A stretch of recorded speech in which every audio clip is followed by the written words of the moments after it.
পশ্চিমবাংলায় হয়নি, কিন্তু বিজেপির মাননীয় নরেন্দ্র মোদী প্রথমবার 2 জায়গায় লড়েছিলেন, গুজরাট এবং বেনারস থেকে।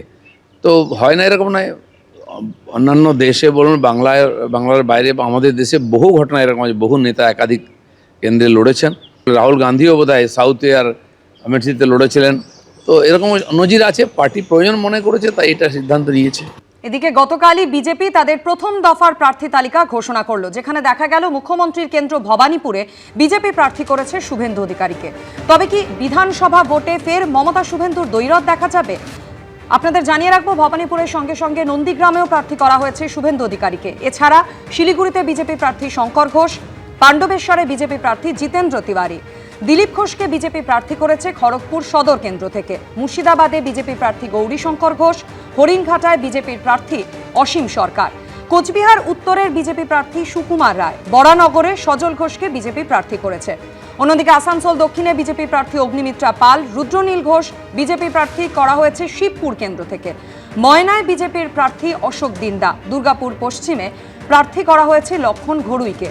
সিউড়িতে বিজেপি প্রার্থী জগন্নাথ চট্টোপাধ্যায় এবং দুধকুমার মণ্ডলকে ময়ূরেশ্বর থেকে বিজেপি প্রার্থী করেছে। ডাবগ্রাম ফুলবাড়িতে বিজেপি প্রার্থী শিখা চট্টোপাধ্যায়, ফালাকাটায় বিজেপি প্রার্থী দীপক বর্মন, ডায়মন্ড হারবার কেন্দ্রে প্রার্থী করা হয়েছে দীপক কুমার হালদারকে। রাসবিহারী কেন্দ্রে বিজেপির প্রার্থী স্বপন দাশগুপ্ত এবং রমাপ্রসাদ গিরিকে নারায়ণগড়ে বিজেপি প্রার্থী হিসেবে ঘোষণা করেছে।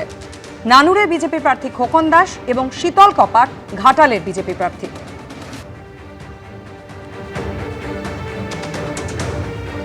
2021-এর বিধানসভা নির্বাচন, যেখানে নন্দীগ্রামে রাজ্যের মানুষ হাড্ডাহাড্ডি লড়াই রেখেছিল মমতা বন্দ্যোপাধ্যায় বনাম শুভেন্দু অধিকারীর, কোথাও সেই লড়াইটা এবার কি ফিরতে চলেছে ভবানীপুরে?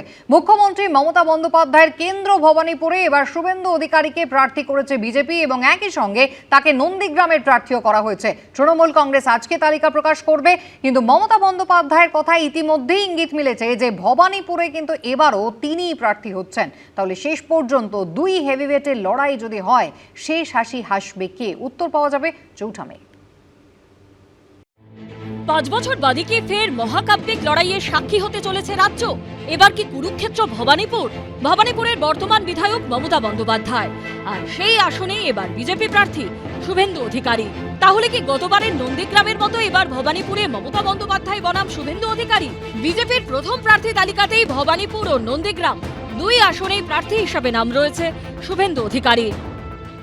মমতা বন্দ্যোপাধ্যায় আবার না সিটটা চেঞ্জ করে দেখুন, শুভেন্দু ভয় মমতাদির এখন লেগে আছে, মমতাদি হয়তো সিটটাই চেঞ্জ করে দিতে পারেন। দেখুন, তৃণমূল এখনো প্রার্থী তালিকা ঘোষণা করেনি, কিন্তু মমতা বন্দ্যোপাধ্যায়ের কথায় ইতিমধ্যে ইঙ্গিত মিলেছে তিনি ভবানীপুর কেন্দ্রেই প্রার্থী হচ্ছেন। From Trinamool constituency, you have cut off the vote from 10,000 to 30,000. In my constituency, I told you 60,000. Instead of that, I will win from Bhavanipur. Even there is a 1 vote. I believe that. I have that trust. April মাসের পরে আপনাকে ছামড়া মেদে রাস্তায় থাকতে হবে। নন্দীগ্রামে হারিয়েছিলাম, ভবানীপুরে হারাবো।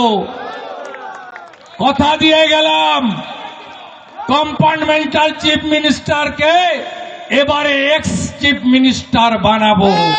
5 বছর আগের লড়াইয়ে নন্দীগ্রামে শুভেন্দু অধিকারীর কাছে পরাজিত হন মমতা বন্দ্যোপাধ্যায়। তারপর উপনির্বাচনে ভবানীপুর কেন্দ্রে জয়ী হন তিনি। এবার ভবানীপুরে কি হবে? শুভেন্দু অধিকারী বনাম মমতা বন্দ্যোপাধ্যায়ের লড়াই হলে শেষ হাসি কে হাসবে? দু জায়গা থেকেই পরাজিত হতে চলেছেন। নন্দীগ্রাম থেকে নিশ্চিত পরাজয় জেনে সস্তা প্রচারের জন্য, যেহেতু ভবানীপুর মুখ্যমন্ত্রীর কেন্দ্র, তার সঙ্গে নাম জড়িয়ে থাকলে কিছুদিন প্রচারে থাকা যাবে, তো সেই কারণে এই দুটো জায়গা থেকে দাঁড়াবার কথা। রবিবার পশ্চিমবঙ্গ বিধানসভা ভোটের নির্ঘণ্ট প্রকাশ করেছে নির্বাচন কমিশন, আর তার পরের দিনই প্রথম দফায় 144টি কেন্দ্রে প্রার্থী তালিকা প্রকাশ করে দিল বিজেপি। তার মধ্যে সবথেকে বড় চমক ভবানীপুরে। 2 আসনে লড়ে শুভেন্দু অধিকারীর লাভ হবে না ক্ষতি? মমতা বন্দ্যোপাধ্যায়ও কি 2 আসনে লড়তে পারেন? নির্বাচন কমিশনের প্রকাশিত খসড়া ভোটার তালিকা অনুযায়ী মুখ্যমন্ত্রীর বিধানসভা কেন্দ্র ভবানীপুরে বাদ যায় 44,787 জনের নাম, যা নিয়ে ক্ষোভ প্রকাশ করেছেন মমতা বন্দ্যোপাধ্যায়। ভবানীপুরের ভোটারদের মধ্যে একটা বড় অংশ অবাঙালি। হেভিওয়েট লড়াই হলে শেষ অবধি কি হবে? নন্দীগ্রামের বদলা কি ভবানীপুরে নিতে পারবেন মমতা বন্দ্যোপাধ্যায়, নাকি নন্দীগ্রামের পুনরাবৃত্তি ভবানীপুরেও ঘটাবেন শুভেন্দু অধিকারী? নন্দীগ্রামে প্রথম দফায় ভোট, দ্বিতীয় দফায় ভবানীপুরে। দুই শিবিরের দুই হেভিওয়েট নেতা নেত্রী মুখোমুখি। হেভিওয়েট লড়াইয়ে দুজনেই একে অপরের ঘাঁটি সামলাতে ব্যস্ত থাকলে কার ক্ষতি হবে, কার লাভ? কে মাঠ জুড়ে খেলবেন আর কে শুধু নিজের স্বার্থে? দীপক ঘোষ, আশাবুল হোসেন ও কৃষ্ণেন্দু অধিকারীর রিপোর্ট, এবিপি আনন্দ। রবিবার ভোট ঘোষণা হলো আর তার মাত্র কয়েক ঘন্টার মধ্যেই একেবারে নজিরবিহীনভাবে সরিয়ে দেওয়া হলো প্রশাসনের একেবারে শীর্ষপদস্থ দুই আধিকারিক, মুখ্য সচিব এবং স্বরাষ্ট্র সচিবকে। আর তার কয়েক ঘন্টার মধ্যেই ডিজিপির পদ থেকে পীযূষ পাণ্ডে, এডিজি আইন শৃঙ্খলার পদ থেকে বিনীত গোয়েল এবং কলকাতার পুলিশ কমিশনারের পদ থেকে সুপ্রতিম সরকারকে অপসারণ করল নির্বাচন কমিশন। রবিবার বিকেলে পশ্চিমবঙ্গ বিধানসভা নির্বাচনের ভোটের দিন ঘোষণা করে নির্বাচন কমিশন। তারপরেই একের পর এক সার্জিক্যাল স্ট্রাইক। প্রথমে রবিবার রাতেই নজিরবিহীনভাবে রাজ্য প্রশাসনের শীর্ষে থাকা মুখ্য সচিবের পদ থেকে নন্দিনী চক্রবর্তী এবং স্বরাষ্ট্র সচিবের পদ থেকে জগদীশ প্রসাদ মীনাকে সরিয়ে দেয় নির্বাচন কমিশন। আর সোমবার সকাল হতে না হতেই সামনে এলো মুখ্য সচিবকে পাঠানো কমিশনের এই চিঠি। পুলিশ প্রশাসনের সর্বোচ্চ পদ এডিজি আইন শৃঙ্খলা এবং কলকাতার পুলিশ কমিশনার পদের রদবদল করল নির্বাচন কমিশন। মূলত ভোট পরিচালনার ক্ষেত্রে যে পুলিশ কর্তারা মুখ্য ভূমিকা পালন করে থাকেন তাদেরকেই সরিয়ে দিল নির্বাচন কমিশন। চিঠিতে পরিষ্কার জানিয়ে দেওয়া হয়েছে, ভোট শেষ না হওয়া পর্যন্ত অপসারিত কোনো অফিসারকে নির্বাচন সংক্রান্ত পদে নিয়োগ করা যাবে না। গত রাতে কি করলেন? রাত্রির 1টায় আমি মেসেজ পেলাম, মধ্যরাতে, কখনো শুনেছেন একটা স্বাভাবিক দল কাউকে কাজে লাগিয়ে ঠুপা রুস্তমের মতো বিহাইন্ড দ্য সিন মধ্যরাতে গুপ্ত তাণ্ডব করছে? ওদেরকে সরালে শুধু হবে না, ওদেরকে অন্য রাজ্যে পাঠাতে হবে। আর সবচেয়ে আগে যেটা করা দরকার, পুলিশ ওয়েলফেয়ার বোর্ডকে ডিফাঙ্ক করা দরকার। হোম ডিপার্টমেন্টের যে অর্ডার আছে সেই অর্ডারটাকে উইথড্র করে পুলিশ ওয়েলফেয়ার বোর্ডকে কমপ্লিটলি ক্লোজ করে দেওয়া দরকার। রাজ্য পুলিশের ভারপ্রাপ্ত ডিজির পদ থেকে পীযূষ পাণ্ডেকে সরিয়ে দায়িত্ব দেওয়া হলো সিদ্ধিনাথ গুপ্তাকে। ডিজি আইন শৃঙ্খলার পদ থেকে বিনীত গোয়েলকে সরিয়ে এডিজি আইন শৃঙ্খলা করা হলো অজেয় মুকুন্দ রানাডেকে। রাজ্য পুলিশের দুই শীর্ষ পদে রদবদলের পাশাপাশি কলকাতার পুলিশ কমিশনার সুপ্রতিম সরকারকে অপসারণ করে কলকাতার নতুন পুলিশ কমিশনার করা হলো অজয় কুমার নন্দকে। চিফ সেক্রেটারি বাঙালি মহিলা, ওরা অ্যান্টি উইমেন। আগে নিয়ম ছিল আমাদের স্টেট গভর্নমেন্টের কাছে লিস্ট চাইতেন, আমরা 3টে করে নাম পাঠাতাম, তার থেকে ওনারা সিলেক্ট করতেন।